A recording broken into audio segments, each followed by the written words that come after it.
Good evening. How's everybody doing? Yeah? Turned out to be a nice evening. A little hot, but I think I'll take the breeze.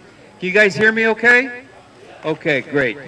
Well, I want to welcome all of you to the Conservation Foundation's McDonald Farm. My name's Brooke McDonald, and I'm the president and CEO for the Conservation Foundation. At the Conservation Foundation, we feel very strongly that regardless of where you live, what your socioeconomic status, we all deserve, everybody deserves clean air, clean water, healthy food, and safe access to nature to be healthy and happy. And that's something we talk about a lot at the Conservation Foundation. Our mission to support that, our mission is to preserve land, like this farm, 60-acre McDonald Farm. We do a lot of work with forest preserve districts and park districts and help them create more parks and forest preserves. So that's a core part of our mission. Another part is cleaning up our rivers and streams and focusing on improving our water quality. And we do a lot of community education and outreach and promote stewardship of the environment. I mentioned the Forest Preserve District. Just want to mention that the DuPage County Forest Preserve District, we're so blessed to have a great Forest Preserve District. They are going to have a little referendum on the ballot on November the 5th. Just wanted to make you aware of that. If you'd like to learn a little bit more about what that is, we do have some information about that up under the tent here, and hope you'll inform yourself and support the Forest Preserve District on November the 5th. The McDonald Farm. How many people are here for the first time? Okay. Well, welcome. This is one of over 200 properties the Conservation Foundation has helped protect over the last 5 decades. We've been around for nearly 53 years now. Helped protect about 36,000 acres of land throughout northeastern Illinois. This is our home. This is where we come to work every day, and it's not a bad place to come to work every day. We grow organic vegetables here, and we sell them through a shareholder-based model called community-supported agriculture. And we have more than 600 families that come here once a week and pick up their weekly supply of locally grown, organically certified, healthy vegetables. We also grow vegetables for 6 food pantries, 5 of them located in DuPage County. If you're interested when we're all done and you want to hang around, I'd be more than happy to lead a tour for folks that want to see a little bit more of the farm here. Also want to ask our staff to identify themselves. Wave your hand. We have 4 or 5 staff members here, and if you have any questions or about the farm or about the Conservation Foundation, feel free to ask them as well. I talked about the Forest Preserve District, and want to just, well, I think I'll wait and I'll do that when I introduce Joseph here about the land acknowledgement statements. Also, before we introduce Jan and Regina, I want to thank the Foxway Native American Foods. They're supplying our food this evening. Thank you. Our theme this evening is Indigenous peoples, and so we felt that it would be good for all of us to learn a little bit about Native American foods. And so according to Joseph, that he says that we're not going to be disappointed. So we're looking forward to sharing a little meal here in a little bit. Okay. So with that, do you guys know Dan and Regina? Are they familiar? Did you know this morning they were honored as Humanitarians of the Year at the West Suburban Philanthropic Network's breakfast?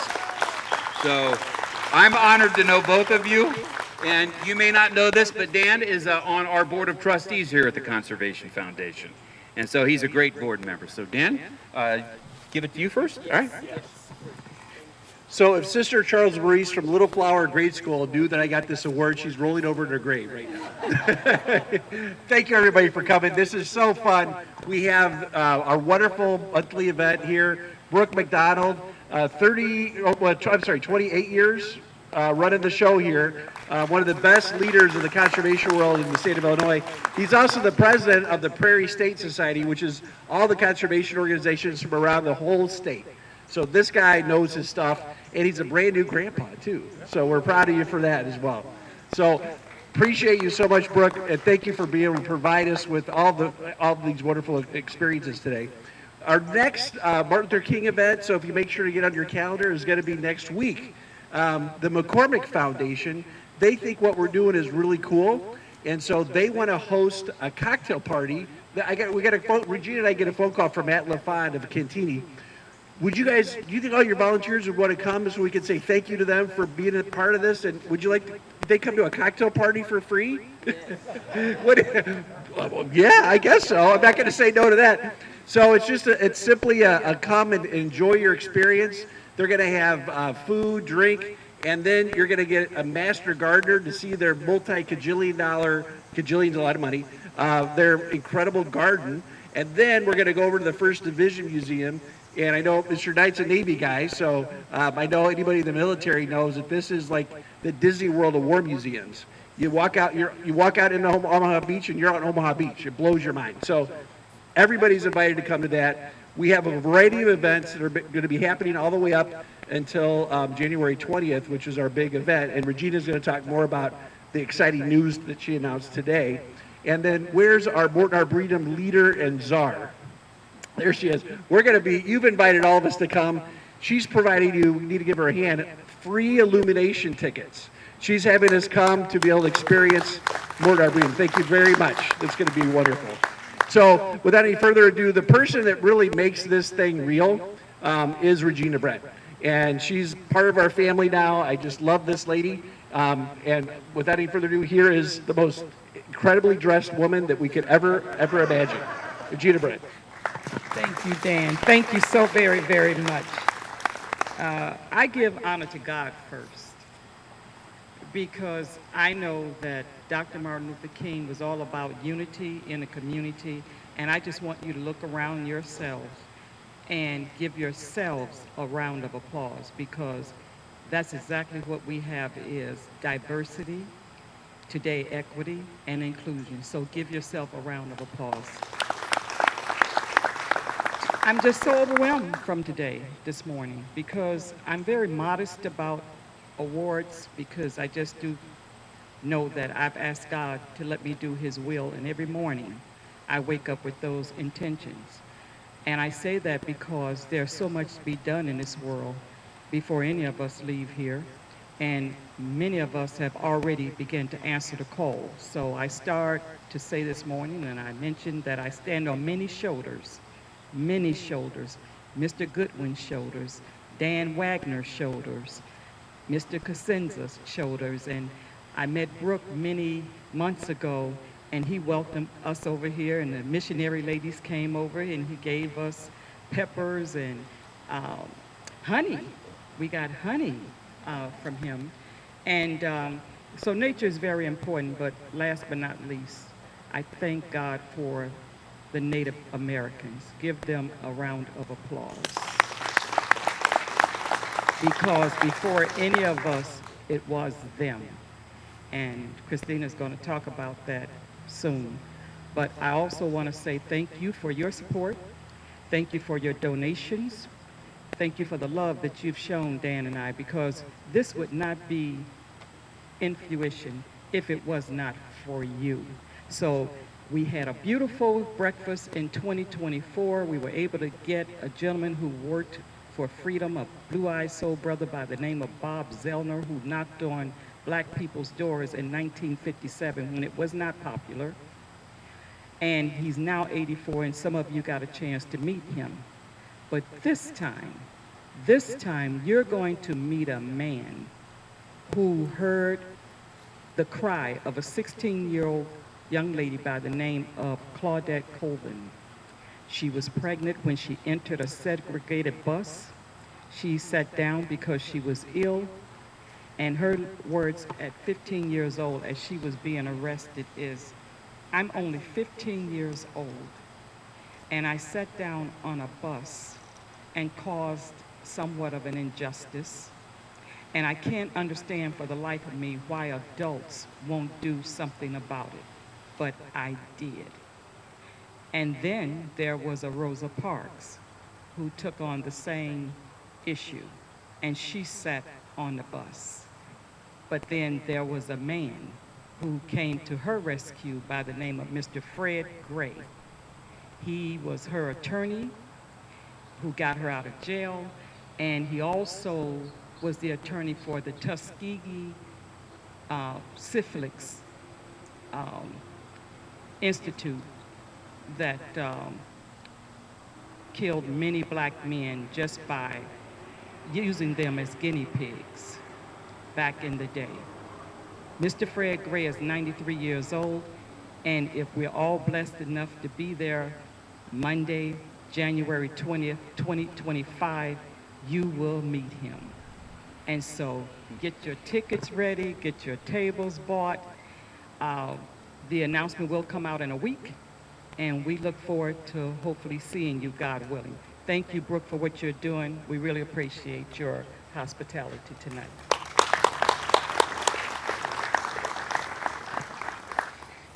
You know, this is such a beautiful place, and it looks good because we have a wonderful set of volunteers. I just saw Faye Lynch in the crowd. Faye's one of our volunteers, was out here yesterday getting the place all cleaned up, so we had a beautiful place for tonight's event. Faye, thank you. Let's give him a round of applause.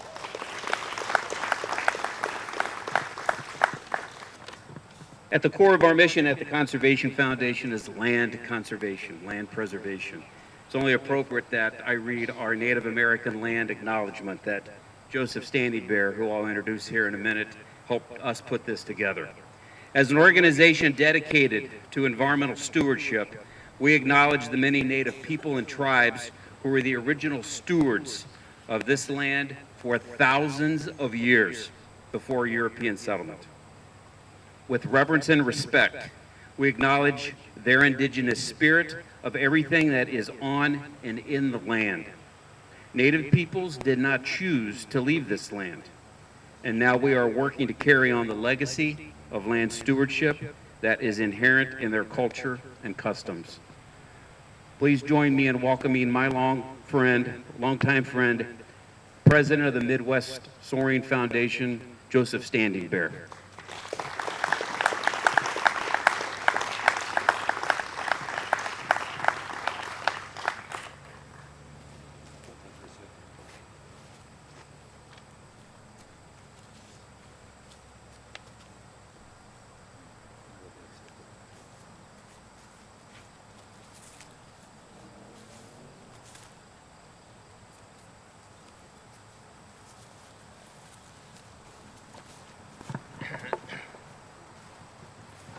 Andy, bonjour.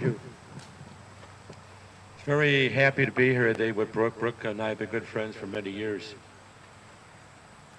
Many of you probably have little or no experience with our people. You know, we're still here, we exist. Over the years, I've worked in about 35 states, up in the Arctic, a little bit of Hawaii, South America. Got to know a few people. Our people have the highest drug addiction. Poverty is rampant. Many homes to this day still do not have running water. There's one reservation out west, over 26,000 miles, 13 places to eat, including gas stations. How many of you guys would go 26,000 miles to McDonald's? Probably not too many. But along with that, that goes poor health care, poor everything, because there just isn't the facilities out there to take care of people. But the one thing we've never had a shortage of is our spirit of what we feel about the land. Now, I want to tell you a little bit something about the number 7. When I do a prayer, we generally bless the 7 directions. And people scratch their head and they wonder, why do I know 4? Well, you know there's 7 directions. The 4 cardinal, above Creator, below the ancestors. And the hardest for any human being, and I guarantee you the hardest, is the 7th, the inner direction. And why I say that is, when anything goes wrong with most of us, out goes our finger and we're blaming somebody for our misfortune. Now, I'm not saying there's not cases that, you know, someone else does something to you, there certainly are. But the majority, and I say the majority of the times, it's our own misunderstanding of what we're thinking and what we're feeling, our lack of patience, lack of love, lack of many things that we're not realizing that we are the problem. And when you've grown a little bit older and hopefully you've got life experiences that have taught you that, particularly if you're native rather, you become an elder through your teaching and love of the people. Now, if you're not utilized and nobody asks you any questions, then you become just elderly. So you want to be an elder and not elderly.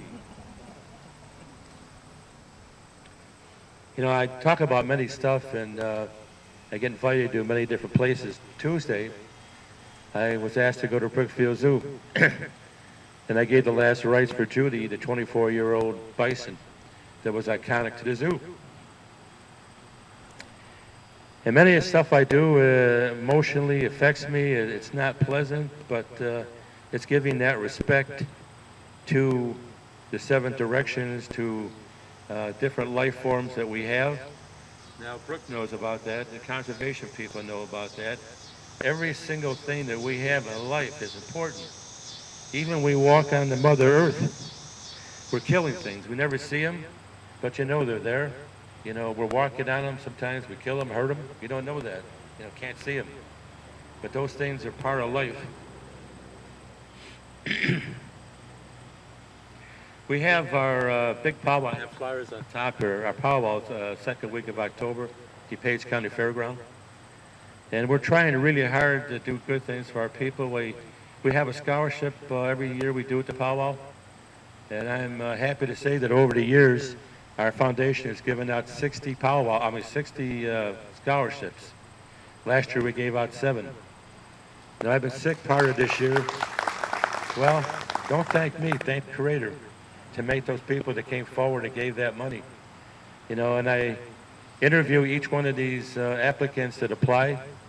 Now it may interest you that I don't always choose the A student. I call up every applicant that calls me, and I want to get to know them. I want to know why they started with a low grade and why they got a good grade. And usually it's some internal family problem that made learning very difficult. And I want to reward those people that are community activists, that are going to be potential community leaders. I want to give them that chance, to give them a little money to become something more. Now, I always hope that when I give these scholarships out, that the people stay on their res and they help the people, and sometimes they move off and sometimes they don't. But it's our attempt to try to make things better. During these, this is 30 years for soaring. We've saved almost 2,000 acres of this site, this state rather, the sacred sites. Plum Island by Starved Rock is one of the key examples. We worked with Governor Pat Quinn at that time to save that. Everybody always thought that Plum Island was part of the park. Well, it wasn't. We made that happen. You know, and many different places you guys probably never heard about. In the beginning, when I first started, we were actually the American Indian movement. We were part of that movement. And many of the things that we encountered in those days were not always friendly. A lot of road trips, a lot of different people we've seen, a lot of different things. But there was always, no matter where I went, there was always good people that gave me hope that there was going to be a better tomorrow. And that's what I'm hoping for each one of us, and each one of you there. Now, I remember when I was a kid, I was watching TV, and a little guy, he came on a boob tube, and he talked about, we must be that change we hope to see, Gandhi. And he meant that. He was hoping for a better tomorrow. Another man that I respect, about having a better vision, better tomorrow, Martin Luther. He had that vision. He understood that going through these hard times, there's always a price you have to pay. You know, they knew that. You know, they went through that. They did that. You know, and I guarantee you, most of you, if you had to go through those circumstances, you'd probably turn around and head the other way. You know, it takes a special person to persevere and withstand the forces against you, which are many. Now, I don't know what your history of each one of you do, but the fact that you're here listening to my words and here with Brooke, that you care about the earth. Well, we care about the earth very much. You know, as I said before, that 7th direction is not just direction, it's the next 7 generations. Anything we do today, we give thought to how that's going to impact the next 7 generations. We don't have the right to cut down every tree to build every inch of soil with a building on there, to drink all the water, to pollute everything. If we do that, that seventh direction is a problem with us, that we're not realizing their needs. You know, and if you look through all the world religions, somewhere embedded in all of them is the number 7.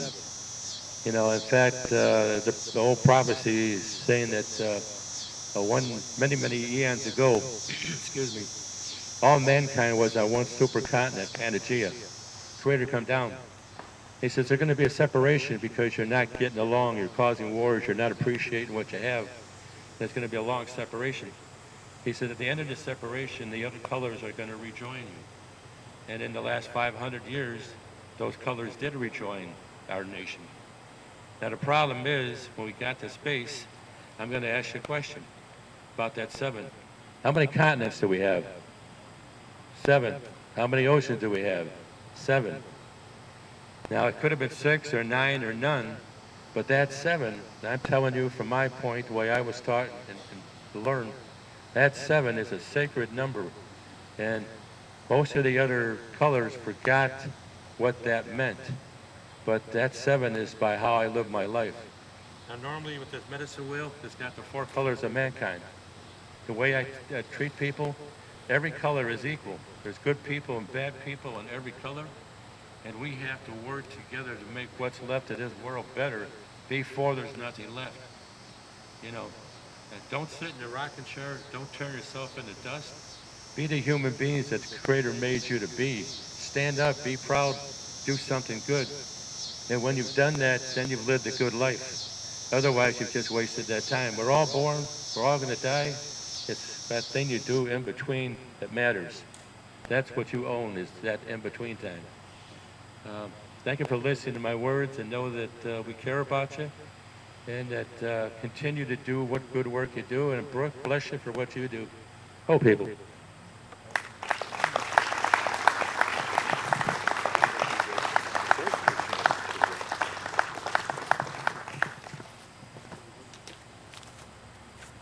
Thank you very much. That was absolutely. Can we please have another hand? That was terrific. Thank you. My mom's gonna want you to know I'm her 7th child.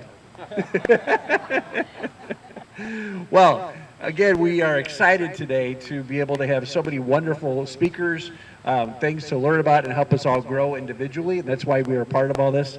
And I have the distinct honor and privilege to be able to introduce our keynote speaker, Christina Schutt. Christina Schutt is the CEO, President, Director of the Abraham Lincoln Library in Springfield, Illinois. Christina, her academic prowess is specific about knowing and learning about Dr. King, and worked on his special papers. And when she was in grad school, we're very blessed to have someone of incredible knowledge. You should all know that she really wants to be here, so much so her aunt passed away, and she's going to take the red eye tomorrow to be at the funeral. But she came here just to make sure. She made a commitment to all of us to be here. And this lady is a woman of her word, and we can't thank her enough for coming all this way from Springfield, Illinois. Ladies and gentlemen, please welcome Christina Schutt from the Abraham Lincoln Museum.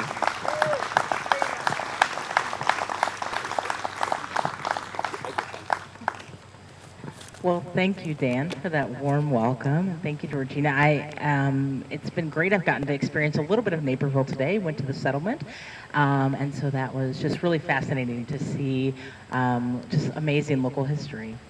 I also want to thank Brooke and the Conservation Foundation for welcoming me here today.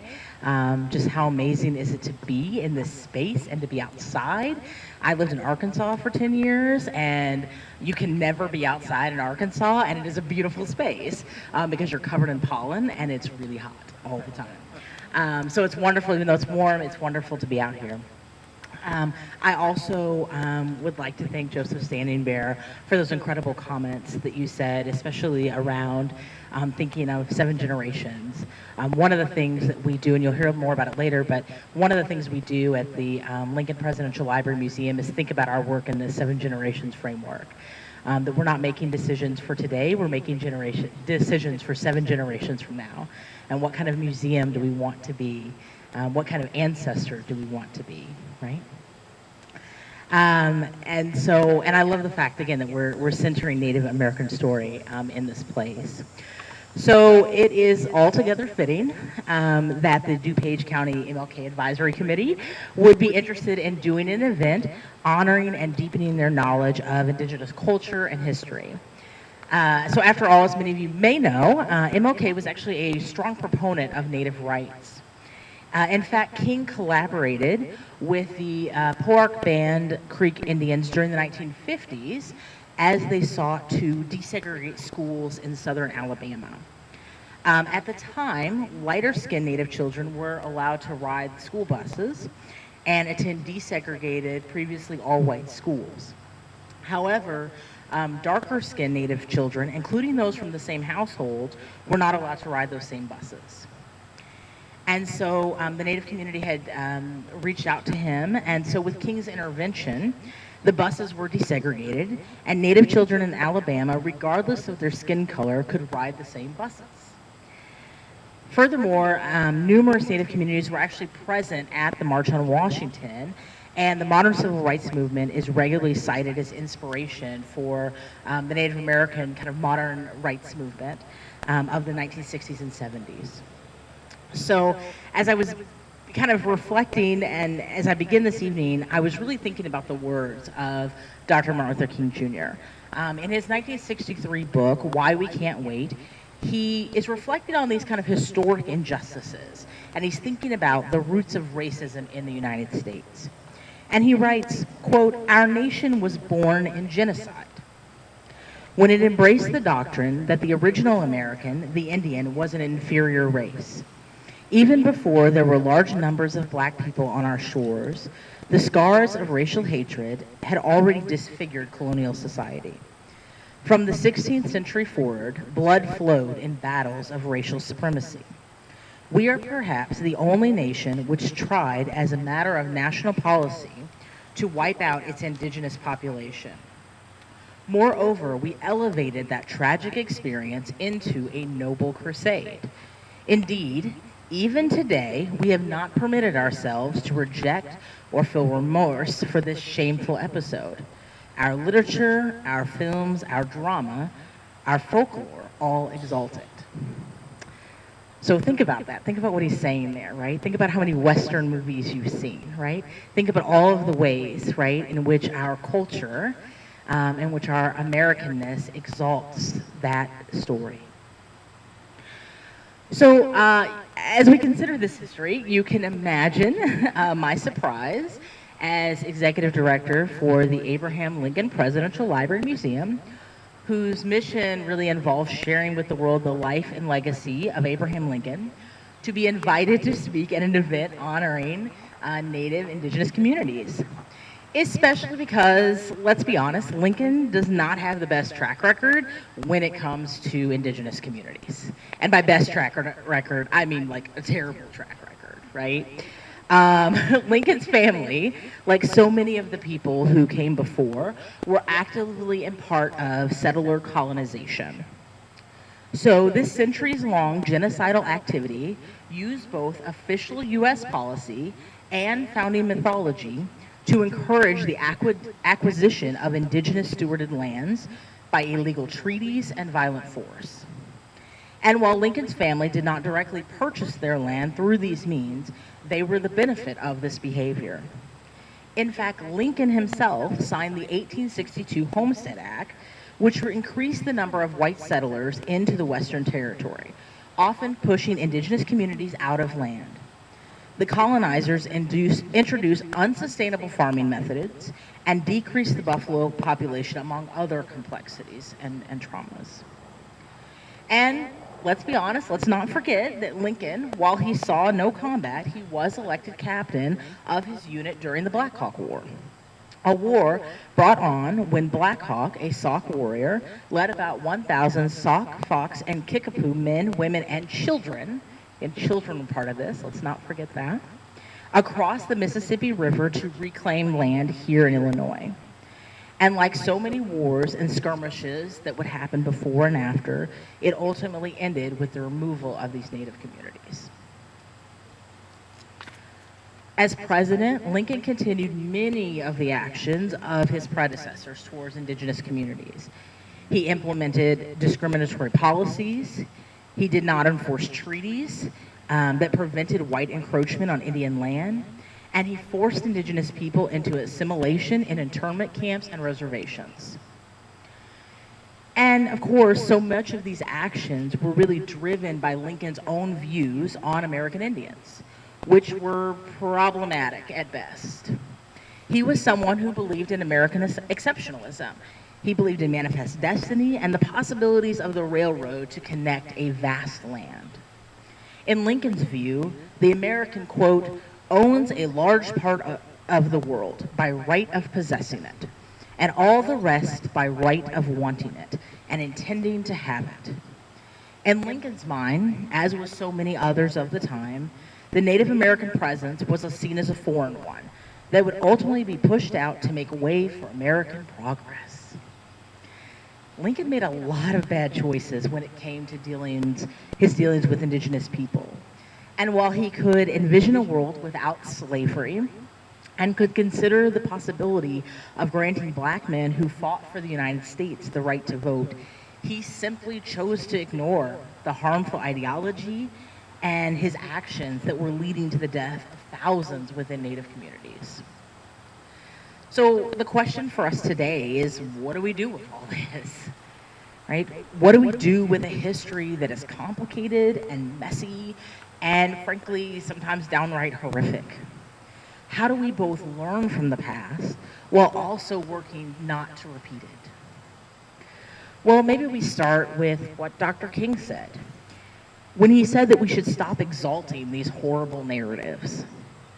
So for us at the Lincoln Presidential Library and Museum, it means that we finally start to be honest about who Abraham Lincoln was, and that the best way to understand him might not be putting him on a pedestal, but rather to humanize him. When we begin to understand that Lincoln, our country's most revered leader and the most written about person in the world, is a human who made good choices and bad choices, we begin to see the humanity in ourselves and others. We begin to understand that we're capable of both good things and bad things, good choices and bad choices. And what matters is whether we're adding more light and goodness and freedom to the world. We can also recognize that we have the opportunity to go further than Lincoln ever did. And we can embrace equity in the present and restore justice to the past. So let me explain what I mean. At the ALPLM, part of creating equity in the present means that ensuring our hiring practices create fair pathways for diverse employment. We recently achieved gender parity on our leadership team, meaning women who are often excluded at museums, and particularly in leadership, or excluded in state government, actually have an equal voice on our leadership team. Huge milestone for us. It also means looking at things like our board representation. Oops, I'm going to lose my speeches here.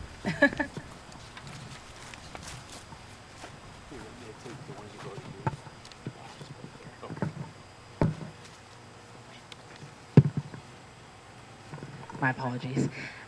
So it means looking at things like our board representation and the ethnic and gender diversity and the racial diversity and making sure that it truly does reflect the state. Right? Equity for us means thinking about the things that we sell in our gift shop and what are ways that we can provide pathways for historically marginalized and underfunded and under-resourced communities to have access to economic opportunities. Right? Equity in the present for us looks like providing paid internships for all students so that regardless of their economic background, they all have the opportunity and the finances to learn in the workplace and get hands-on experience at a nationally accredited museum. Equity looks like creating workshops to ensure more minority businesses, including indigenous-owned businesses, have opportunities to do contractual work with the state of Illinois. And then, of course, when we think about restoring justice to the past, it often looks like centering people in their own story. So at the Lincoln Museum, we took an exhibit that was largely focused on women gossiping about how much they hated Mary Lincoln. And instead, oh yeah, true story. I can always tell. So I visit a lot of museums.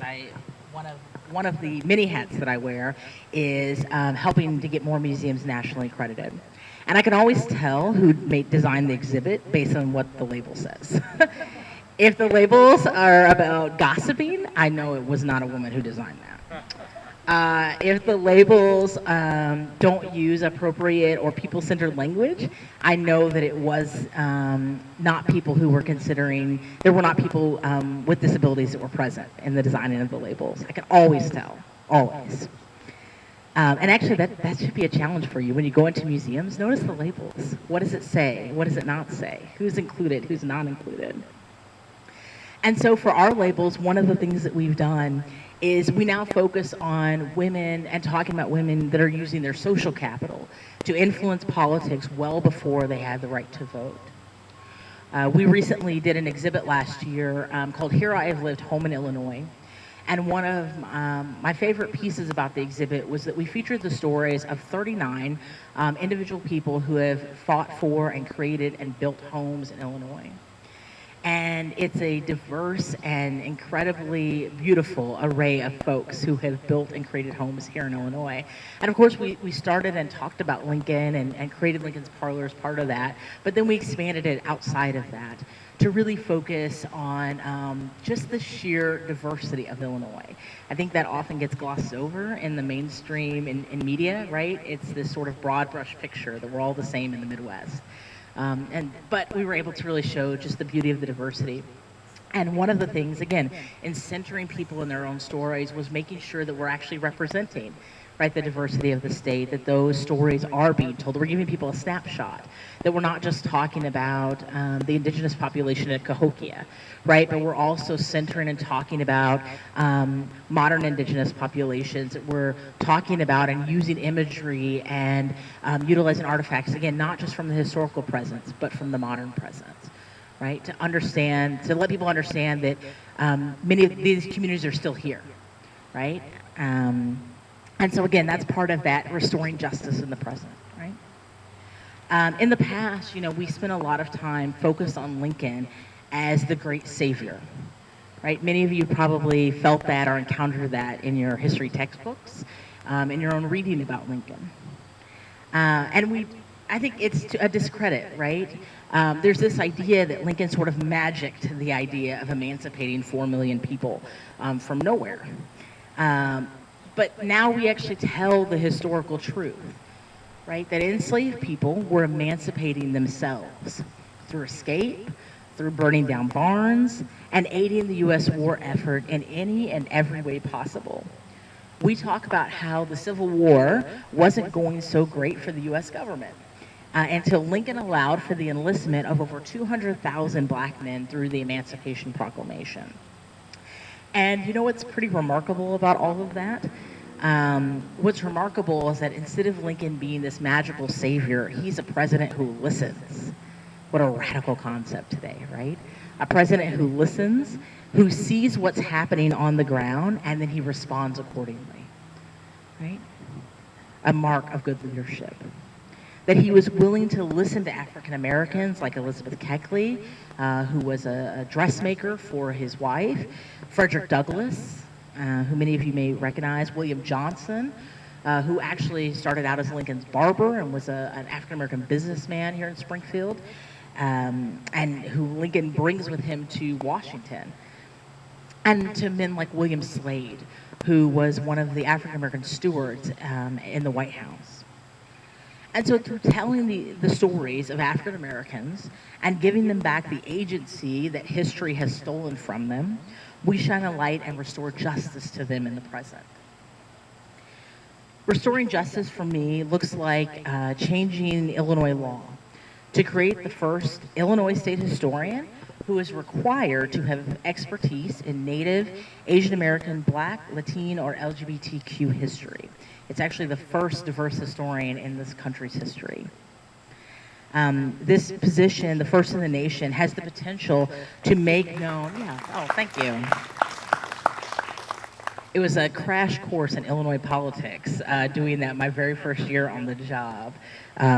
But so important and part of my overall vision for how we can do history better and different than we've done in the past. And one of the things that is my hope for this position is that, where we have, again, historically and often very intentionally marginalized and pushed stories, diverse stories to the edges and the fringes, that now we'll be able to bring those stories back into the spotlight. We'll be able to talk about how those stories are essential to understanding the American story. It also looks like doing things like creating laws, like the one we have in Illinois that mandates the teaching of Native history so that the tragedies of the past and the cultural vibrancy of Native communities will be taught in schools for all children to remember. So as I end my remarks tonight, and I recognize I'm standing between you and food right now, so I'll keep it short, but I'm happy to answer questions afterward. As I end my remarks tonight, I'd like to leave you with a few words from Lincoln that he actually gave during his second annual message to Congress. He says, "It is not, can any of us imagine better, but can we all do better? The dogmas of the quiet past are inadequate to the stormy present. The occasion is piled high with difficulty, and we must rise with the occasion. Our case is new, so we must think anew and act anew. We must disenthrall ourselves, and then we shall save our country. Fellow citizens, we cannot escape history." And so I ask you all here tonight, can you create equitable opportunities in the present? In what ways can you act to restore justice to those for whom it has been historically denied? Simply put, can you all do better? Thank you again for having me.